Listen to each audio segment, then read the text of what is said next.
Today marks 2 weeks since 10 inmates escaped the Orleans Justice Center. 8 have been captured, and as the manhunt intensifies for the remaining 2 men, the cost of the search keeps adding up. As Eleanor Tabone explains, it could end up being a very expensive manhunt. Friday, May 16th will go down as a historic day in New Orleans, a day marked as one of the most significant jailbreaks the city has ever seen. We're now 2 weeks into an unprecedented manhunt. 8 of the 10 inmates are back in custody and are being held at Angola.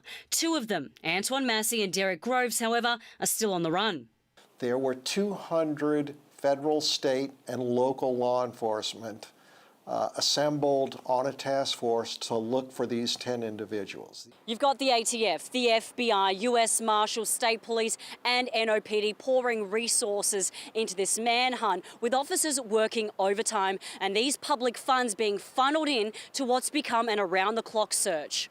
Rafael Goyeneche with the New Orleans Metropolitan Crime Commission says the search is growing by the day, especially with the search crossing state lines. We know that 2 of the escapees were apprehended in Texas. That meant Texas authorities, had to respond to information that was supplied out of this area. 1 escapee was arrested in Baton Rouge. Chief Reggie Rowe, a private security expert with ties to NOPD, says a search like this includes overtime hours, resources and any logistical expense that comes with coordinating a multi-agency response. That's why we pay taxes, to be able to pull those different resources to make sure in a time like this, we can get some assistance. But he says when it comes to public safety, you can't put a price on human life. A threat to society. There's no cost on that, because we have to make sure, like yourself or anybody else, that we keep the community safe. State Police said in part, we will utilise all necessary manpower and resources to ensure the remaining fugitives are captured and the residents of Louisiana are safe. Eleanor Tabone, WWL, Louisiana.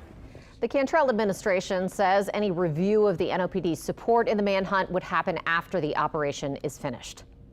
This week, the reward was increased to a total of $50,000 for each of the 2 remaining inmates. For more on how to submit tips so that you can claim that reward, just visit our website at WWLTV.com.